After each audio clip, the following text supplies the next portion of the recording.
사도신경으로 신앙 고백하겠습니다.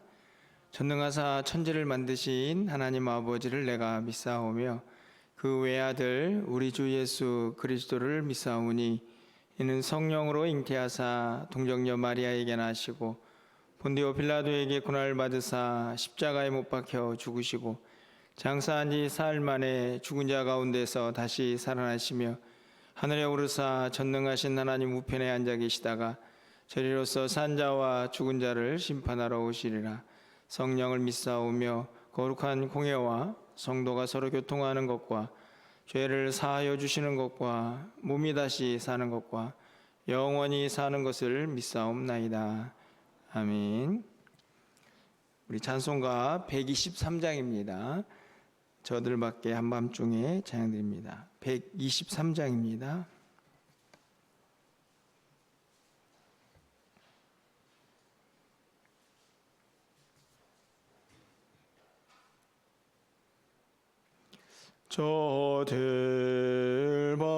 저들밖에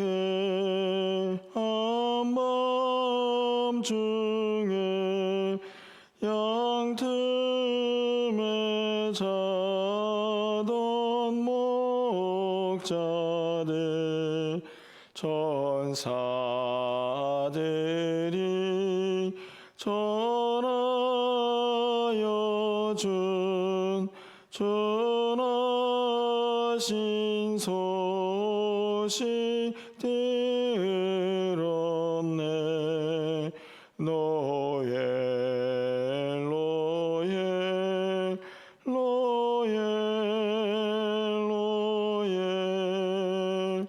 이스라엘 왕이 나셨네. 저 동방에 별 하나가 이상한 빛을 비추어 이 땅 위에 큰 영광이 나타날 징조 보였네.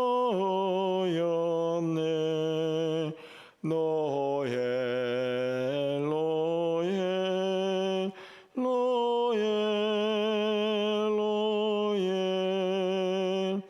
이스라엘 왕이 나셨네. 한 별이 베들레헴 향하여 바로 가더니 아기 예수 노신지 그 위에 오자 멈췄네. 로엘 로엘 로엘 로엘 이스라엘 왕이 나셨네. 저 동방에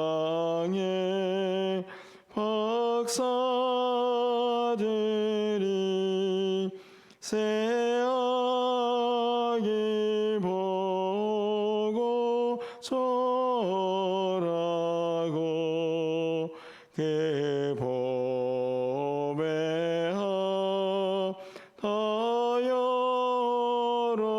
하여러서 세 가지 예물 드렸네. 로엘 로엘 로엘 로엘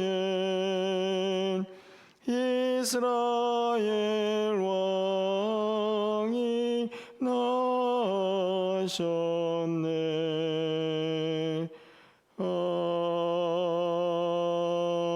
아멘. 아멘. 오늘 하나님 말씀은 미가 5장 1절에서 9절 말씀 교독합니다.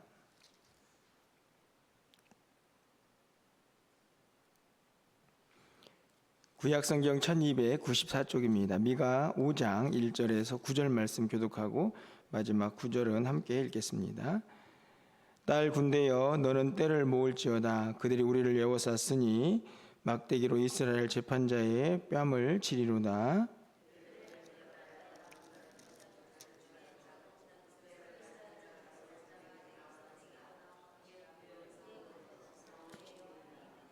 그러므로 여인이 해산하기까지 그들을 붙여두시겠고 그 후에는 그 형제 가운데 남은 자가 이스라엘 자손에게로 돌아오리니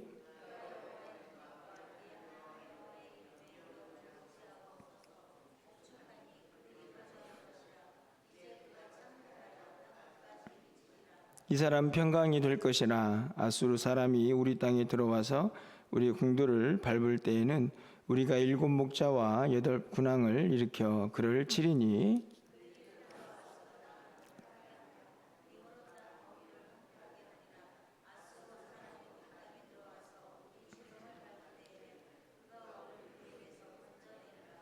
야곱의 남은 자는 많은 백성 가운데 있으리니 그들은 여호와께로부터 내리는 이슬 같고 풀 위에 내리는 단비 같아서 사람을 기다리지 아니하며 인생을 기다리지 아니할 것이며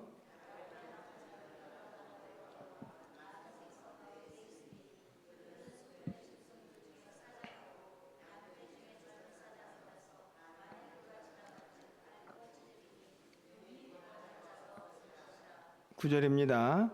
내 손이 내 대적들 위에 들려서 내 모든 원수를 진멸하기를 바라노라. 아멘. 네, 또 성탄의 또 아침을 맞이했습니다. 진짜로 메리 크리스마스를 외칠 수 있는 그런 시간이 아닌가 생각이 듭니다. 어떻게 잘 주무셨습니까? 네. 저는 어제 12시 반쯤 이제 눈을 이제 잠자리에 들었는데 3시에 잠이 깨가지고 계속 잠을 못 자다가 새벽 예배를 나왔는데요. 이 오신 예수님을 맞이하는 마음이 설렜는지 계속 밤잠을 설치고 이렇게 새벽에 나왔습니다. 뭐 그런 설렘이 아니고 뭔가 좀 이유가 있었겠죠. 근데 어떻든지 간에 이렇게 새벽을 또 맞이하면서 노엘을 찬양하니까 이제 어렸을 때 새벽성 돌았던 그런 기억도 좀 나고요. 생각해 보면 우리의 매일매일의 새벽이 되게 중요하지만 저는 이 성탄의 새벽은 부활절의 새벽만큼이나 중요한 날이 아닌가 하는 생각이 들기도 합니다. 그렇죠. 이 땅에 오신 예수님을 우리가 환영하고 또 다시 오실 주님을 기다리는 그런 새벽이기 때문에 참 의미가 있지 않나 하는 생각이 드는데요. 오늘 미가서도 그래서 드디어 이제 베들레헴에 예수님께서 나실 거다 하는 이 메시아의 탄생을 예고하는 그런 본문의 기록이 이제 등장을 합니다. 2절 말씀이죠. 베들레헴 에브라다야 너는 유다 족속 중에 작을지라도 이스라엘 다스릴 자가 내게로 나올 것이다. 그의 근본은 상고의 영혼에 있느니라. 굉장히 엄청난 이제 말씀인데 우리가 알다시피 이제 베들레헴이라는 곳에서 이제 이 땅에 메시아 그리스도가 나실 거다 하는 그런 말씀을 이제 예언하고 있는 그런 구절입니다. 굉장히 그런데 생각해 보면 굉장히 포괄적인 어떤 대반전의 어떤 기록이라고 해야 될까요? 예언이라고 해야 할까요? 예수님께서 오시는 그 자체가 바로 그런 의미를 담고 있기 때문인데요. 가장 먼저는 이제 시기적으로 보면 1절 말씀에 보니까 그들이 우리를 에워쌌으니 막대기로 이스라엘 재판자의 뺨을 치리로다. 이 구절을 보면 그 당시에 이 미가 선지자가 활동했던 당시에 우리가 알다시피 이제 아수르라는 나라가 이제 북이스라엘을 멸망시키는 그런 이제 어려움을 겪게 됩니다. 그들이 우리를 에워쌌다 하는 것은 그들이 직면한 이제 현실인데요. 그런 현실 앞에 예수님께서 오신다라고 하는 장소는 베들레헴이라는 유다족 속 중에 작다라고 말하는 그런 마을에 이제 예수님께서 오십니다. 시기적으로 보면 굉장히 암울한 그런 침략을 당하는 시기이고, 그리고 그 예수님이 오신다고 하는 그 지역도 그들이 생각하기에는 너무 초라하고 작은 그런 지역이 아닐 수 없는 그런 이제 상황이죠. 뭔가 좀 화려하게 오시지 않을까 하는 생각이 들지만 선지자의 예언은 어떻게 보면 굉장히 초라하고 조금 답답한 그런 느낌이 들기도 합니다. 그런데 실제적으로 이 안에 담겨져 있는 말씀을 좀 보면요, 이 베들레헴이라는 말은 여러분이 알다시피 떡집이라는 뜻입니다. 떡이 등장을 하고, 이 에브라다가 이제 어떤 의미냐 하는 해석이 좀 분분한데, 실제적으로는 뭐 베들레헴의 옛날 이름이다 뭐 이렇게 말하는 사람도 있고, 이 에브라다가 조금 더 넓은 지역이다 이렇게 이야기합니다. 예를 들면은 뭐 관악구, 난향동 뭐 이런 이제 넓은 의미에서 좀 작은 마을로 그런 의미다라고 해석하는 학자도 있는데, 뭐 중요한 것은 그게 아니고, 이 베들레헴은 떡집이라는 뜻이 있고 에브라다는 열매를 맺다라는 의미가 있습니다. 쉽게 말하면 이 베들레헴, 에브라다 이 두 단어를 종합해 보면 척박하고 황량한 그들의 영적 상태나 그런 상황에서 다시 풍요를 이야기할 수 있는 그런 의미의 장소들이 지금 기록이 되고 있다 하는 것이죠. 결국은 예수님께서 이 땅에 오시면서 벌어지는 일이 아닌가 생각이 듭니다. 시대적으로는 암울하고 영적으로도 굉장히 메마른 그런 시기이지만 예수님의 오심으로 말미암아 그곳에 평화가 오고 그곳에 풍요가 생기고 완전한 대반전의 역사가 일어나는 것을 볼 수가 있는 것이죠. 오늘 본문에서 2절 끝부분에 가보시면 그의 근본은 상고에 영혼에 있느니라, 이 말도 굉장히 의미가 있는 말씀인데, 이 말은 예수님께서 이 땅에 오시는 그 메시아의 탄생은 단순히 지금 이 미가 시대나 아니면 뭐 이제 한 700년 뒤에 오시는 예수님의 그런 사건만이 아니고 이미 태초부터 창세 때부터, 아니 그 전부터 이미 예고된 하나님의 역사다 하는 것을 오늘 이 2절이 기록을 하고 있습니다. 사실은 굉장히 단순해 보이는 한 문장이지만 이곳에 어마어마한 역사적인 어떤 상황, 하나님의 구원의 역사뿐만 아니라 대반전의 놀라운 의미들이 이 2절 속에 담겨져 있다 하는 것이죠.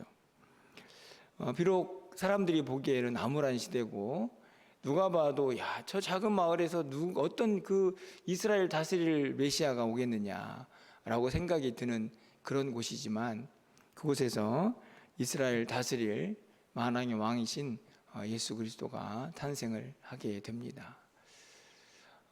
저는 늘 그런 생각을 합니다. 이 땅을 사는 우리 모두에게도 어떤 변화를 경험하고 또 암울한 현실에서 뭔가 좀 회복을 기대할 때에 사실은 우리의 힘으로는 불가능할 때가 참 많이 있죠. 하지만 여전히 그 모든 상황을 극복할 수 있는 힘이 저는 예수 그리스도에 있고 복음에 있다고 확신합니다.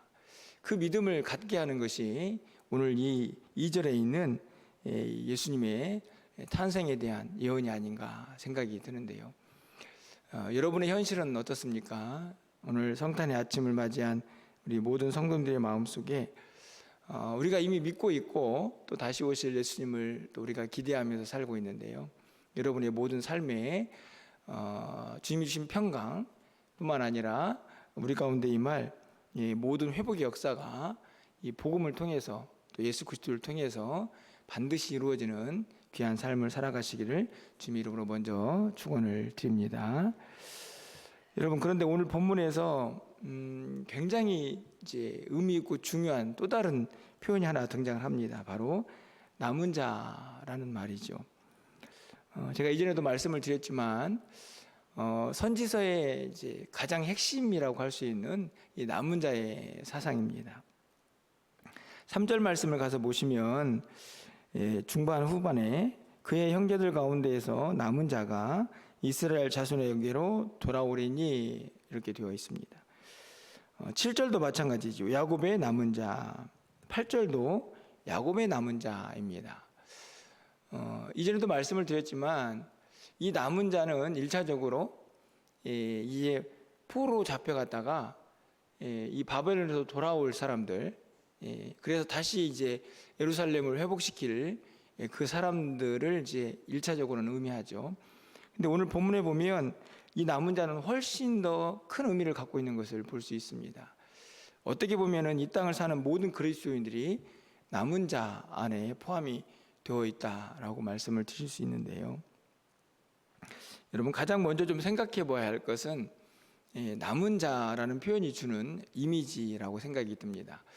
여러분들은 남은 자라는 말의 어떤 의미가 어떤 느낌으로 다가오십니까? 남은 자. 쉽게 말하면 대그룹이 있는데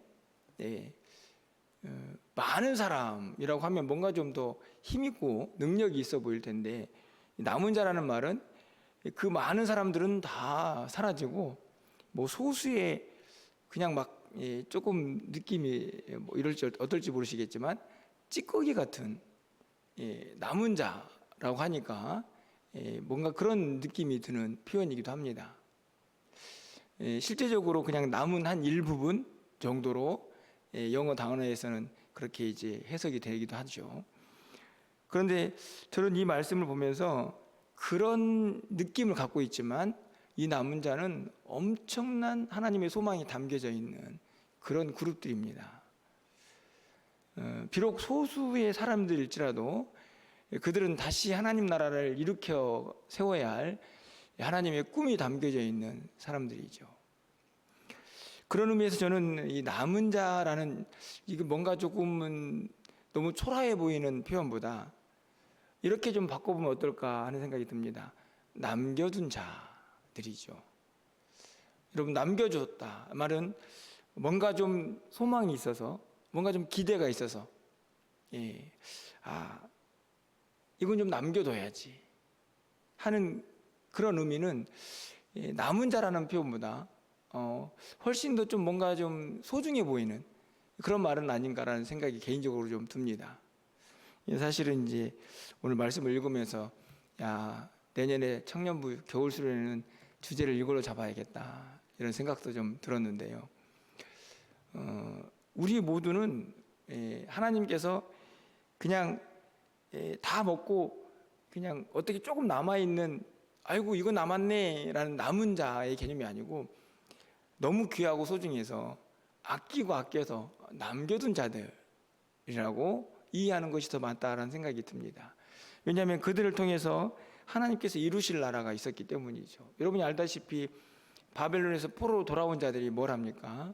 무너진 성도 다시 세우고 성전도 세우고 성벽도 쌓고, 비록 작고 초라하지만 그들이 하나님의 꿈을 이루는 사람들이죠. 지금 남아있는 우리도 마찬가지입니다. 온 인류가 지금 현재 뭐 70억이 훨씬 넘었는데 그 안에서 예수를 믿는 사람들은 상당히 적은 수입니다. 하지만 그들이 남겨둔 자들이죠. 그들을 통해서 뭘 이루시는가? 오늘 본문을 좀 보시면 알 수 있습니다. 여러분 7절 말씀을 좀 가서 보실까요? 야곱의 남은 자는 많은 백성 가운데 있으리니. 여기가 매우 중요합니다. 남은 자는 굉장히 소수인데 그들이 어디에 있냐면 많은 백성들 가운데 있습니다. 지금 오늘 우리의 모습이거든요. 1차적으로 지금 뭐 바벨론에서 돌아올 포로들만이 아니고 지금 우리의 모습을 보면 비록 숫자가 적을 수 있지만 온 열방에 다 흩어져 있는 예수 믿는 사람들을 볼 수 있습니다. 다 남겨둔 사람들입니다. 그들이 어떻게 하느냐? 그들은 여호와께로부터 내리는 이슬 같고 풀 위에 내리는 단비 같아서 사람을 기다리지 아니하며 인생을 기다리지 아니할 것이고. 여러분, 이게 무슨 말씀입니까? 여호와께로부터 내리는 이슬 같고 하나님의 은혜를 이제 입은 사람들이죠. 풀 위에 내리는 단비 같다. 이슬과 단비는 다 축복의 상징입니다. 그것을 받아 누리는 사람들로 국한된 게 아니고 지금 그들이 어디에 있습니까? 백성들 가운데 있습니다. 그러니까 열방 가운데 있는 거죠. 그들이 그러면 받은 이슬과 단비를 가지고 어떻게 살까요? 나누어 주며 사는 겁니다. 이 지금 7절 말씀은 지금 이 땅에 살고 있는 많은 그리스도인들이 어떤 모습으로 장차 살게 될 것인가 하는 것을 분명히 보여주고 있는 아주 거대한 하나님의 소망이 담겨져 있는 메시지입니다. 남은 자들은 적지만 그들이 많은 백성들 가운데 흩어져서 하나님의 은혜와 그 축복을 나누며 살 것이다 하는 메시지죠. 8절도 마찬가지입니다. 야곱의 남은 자는 여러 나라 가운데와 많은 백성 가운데 있으리니. 이 나라와 백성들은 이제 나라는 우리가 말하는 그냥 나라고 백성들은 민족, 족속들을 의미합니다. 그러니까 온 열방 가운데 남은 자들이 지금 다 흩어져 있는 것이죠. 그들은 숲풀의 짐승들 중에 사자 같고 양떼 중에 젊은 사자 같아서 만일 그가 지나간즉 밟고 찢으리니 능히 구원할 자가 없을 것이라. 이거는 이 남은 자들의 어떤 영적인 어떤 뭐랄까요? 하나님의 능력을 힘입고 그들의 복음의 역사를 드러내는 것입니다. 모든 악한 것들을 다 물리치고 그것이 하나님의 나라를 이루어가는 이 사자 같은 용맹함이죠. 여러분, 9절도 마찬가지입니다. 내 손이 내 대적들 위에 들려서 내 모든 원수를 진멸하기를 바라노라. 이거는 기원인데 무슨 말씀이냐? 이게 하나님의 은혜를 입고 열방 가운데 흩어진 남은 자들, 비록 수는 적지만 사자같이 용맹스럽게 그 모든 어두움들을 몰아내는, 대적들을 물리치는, 사탄 권세를 물리치는 그런 강력한 하나님의 군대로 승리를 기원하는 메시지이죠. 여러분, 저는 새벽에 이 말씀을 여러분에게 전하고 묵상하면서 제 가슴에 다시 한번 이게 뜨거움이라고 해야 할까요? 복음의 열정들이 제 안에서 감격스럽게 또 일어나는 것을 보게 됩니다. 그래, 우리가 남은 자지. 여러분, 그렇지 않습니까? 그냥 대한민국이라는 나라를 봐도 믿는 자들이 점점 줄어듭니다. 진짜로 예수를 믿는 사람들은 과연 몇 명이나 될까? 그런 생각이 드는 시대를 살고 있는데요. 여러분, 그런데 하나님께서 우리를 남겨두셨습니다. 예수를 온전히 신뢰하면서 오늘 이 7절 끝에 있는 것처럼 사람 인생 기다리지 않고 오직 하나님만 바라보면서 각자의 삶의 터전에서 복음을 증거하고 하나님께서 내리신 이슬과 단비를 믿지 않는 자들에게 나눠주면서 그 은혜 안으로 함께 불러 모으는 남겨둔 자들의 역사. 우리가 가는 곳마다 사탄의 권세가 무너지고 어둠이 사라져가고 하나님 나라가 이루어져가는 그 역사, 하나님께서 우리 모두에게 심어놓고 바라고 기대하시는 하나님 나라의 꿈과 비전이라 사실을 저는 오늘 본문을 통해서 다시 한번 깨달아 보게 됩니다. 정말 성탄의 아침에 너무너무 어울리는 말씀이다. 제가 매일 성경을 따라가고 있지만 제가 참 오늘 2025년도의 성탄절은 이 메시지가 참 많은 의미를 담고 있는 것을, 그래서 감격스러운 것을 다시 한번 좀 생각해 보게 됩니다. 여러분, 오늘 새벽에 여러분과 함께 이 말씀을 나눌 수 있음에 감사를 드리고, 여러분 모두가 그냥 찌꺼기처럼 먹다가 남겨진 사람들이 아니고 어떻게 하다 보니 좀 남아있구나 그런 존재가 아니고 하나님께서 너무 소중해서 너무 귀해서 이 열방 가운데 또 이 민족 가운데 우리를 통하여 일하실 일이 너무 위대해서 여러분을 남겨둔 사람이라고 여러분이 항상 기억하시면서 각자의 자리에서 위대한 복음의 역사를 함께 이루어갈 수 있기를 간절히 소망해 봅니다. 여러분, 우리 모두가 하나님의 소중한 꿈과 비전을 담고 있는 사람들입니다. 아까 얘기했던 것처럼 베들레헴이라는 그 작은 마을에서 어떻게 이스라엘을 다스릴 그 왕이 나올 수 있을까? 하지만 실제로 그 왕이 오셨고, 그 예수님께서 오신 곳에 진정한 평강이 또 온 천하에 선포되는 것을 우리가 보고 있지 않습니까? 여러분, 각자의 삶의 자리에서 나는 베들레헴처럼 초라하고 또 지극히 작은 자 같지만 내 안에 담겨져 있는 하나님의 꿈과 소망이 얼마나 위대한 것인가를 여러분 절대로 작게 생각하지 마시고 축소시키지 마시고 각자의 삶의 자리에서 하나님의 꿈과 비전을 마음껏 펼쳐가시는 여러분의 삶이 되시기를 간절히 소망합니다. 그런 은혜가 이제 2025년도에 이 성찬의 아침을 기점으로 해서 주님과 함께 여러분의 삶의 터전에서 마음껏 펼쳐져 가시기를 주님의 이름으로 또 축복하고 축원합니다. 기도하겠습니다. 사랑의 하나님, 너무나 작고 초라한 베들레헴이라는 곳에 예수님께서 오셨고 또 오실 것을 말씀하고 있는 이 구절의 말씀들이 오늘 너무나 초라한 우리의 모습과 너무 닮아 있다 생각이 듭니다. 하지만 우리 모두가 하나님께서 우리에게 꿈과 소망을 우리에게 부어주시고 너무 소중하고 귀한 존재로 열방 가운데, 민족 가운데 남겨놓은 사람들인 것을 우리 모두가 잊지 말고 기억하며 살게 하여 주시옵소서. 각자의 자리에서 이 꿈과 소망을 가지고 한 걸음 한 걸음 힘있게 나아가는 우리 모두가 되게 하여 주시고, 우리가 가는 곳곳마다 어둠의 권세는 물러가고 그 땅에 하나님의 나라가 이루어지는 역사를 우리 모두가 경험할 수 있도록 주님 도와주시옵소서. 우리가 비록 초라하고 연약해 보여도 우리 안에는 거대한 하나님의 꿈이 함께하고 있는 것을 우리 모두가 기억하면서 우리에게 주어진 순간순간을 최선을 다하여 기쁨으로 살게 하여 주시고, 무엇보다도 각자의 자리에서 주의 영광 드러내며 살아갈 수 있는 우리 모두가 되게 하여 주시옵소서. 성탄의 아침을 맞이한 우리 모든 성도님들의 심령 가운데에 하나님의 평강이 임하기를 소망합니다. 우리의 마음속에 불안과 염려, 걱정, 근심들은 다 사라지게 하여 주시고 우리 안에 진정한 평강이 넘쳐나게 하여 주시옵소서.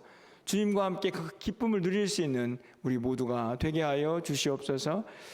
오늘 11시에 있을 예배 가운데도 함께 하셔서 주님의 기쁨이 충만한 귀한 예배가 되게 하여 주시고, 우리가 부르는 찬양과 또 그 메시지들이 단순히 우리 교회 안에만 머무는 것이 아니라 이 지역의 열방 가운데 다 퍼지게 하여 주셔서 하나님의 놀라운 역사가 이루어지는 오늘 한 날이 되게 하여 주시옵소서. 오늘 새벽을 깨워 기도하는 우리 성도님들의 기도를 들응답하여 주시고 하나님이 활짝 열려지는 귀한 역사가 이 시간 우리 가운데 임하기를 간절히 소망하옵고 예수 그리스도의 이름으로 축복하며 기도합나이다. 아멘.